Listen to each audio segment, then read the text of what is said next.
Mujtaba says, is the concept of awliya there in Islam?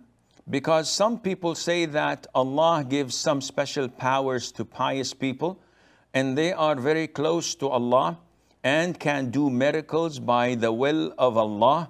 When I asked, why didn't then Allah give special powers to the companions of the Prophet ﷺ, because they were pious, they answered that Allah gives power to whom He wills. Please explain. First of all, Mujtaba, Awliya is the plural of wali. And wali is what is roughly translated into a saint. Someone who is close to Allah Azza wa Jal due to his righteousness, he's pious, he's practicing, and he's devoted to serving Allah Azza wa Jal, which makes him a close person to Allah. Now, the concept of wilayah, or being close to Allah Azza wa Jal, is there in Islam. Allah says that the awliya, truly, there is no fear, and they are not despaired. They're not saddened.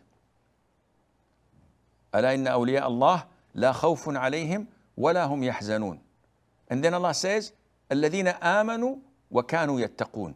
They believed in Allah Azza wa Jal, this is the description, and they used to fear Allah and stay away from what Allah had prohibited.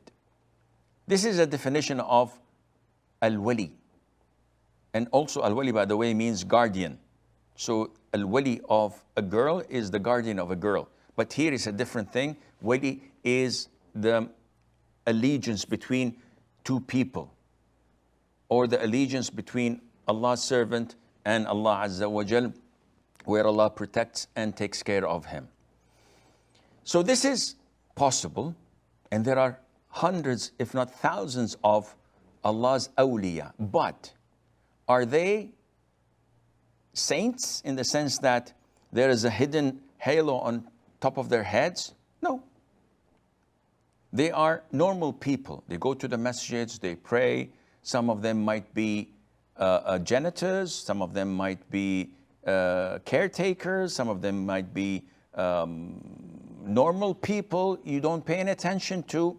So they're not those who, when walking down the streets, everybody points and say, wow, this is wali of Allah. No, they're normal people. This concept was inflated by the Sufis, the super Sufis, not the normal Sufis, the super Sufis and the Shia.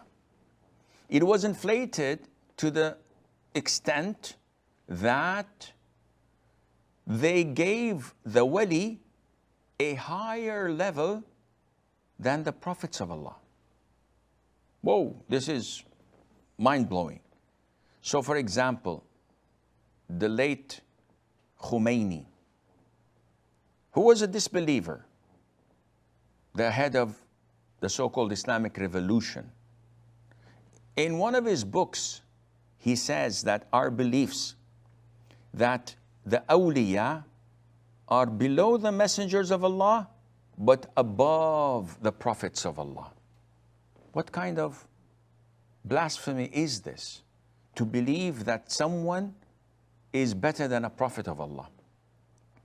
But this is how they believe. This is a conviction which is corrupt and which takes them out of the fold of Islam. Likewise, the super Sufis who believe that these awliya, there is al-aqtab wal-awtad, and they are the controllers of the universe. What nonsense is this? They give them powers, knowledge of the unseen. They make them similar to Allah Azza wa Jal. So they believe in them. Though they are dead, though they are buried, they call them at times of calamities, Ya Jilani, Ya Tijani, Ya Sidna al-Badawi, Al-Madad al-Madad. And they seek refuge in them. This is shirk. So the concept, as I explained in our Aqidah of Ahl Sunnah wal Jama'ah, is there.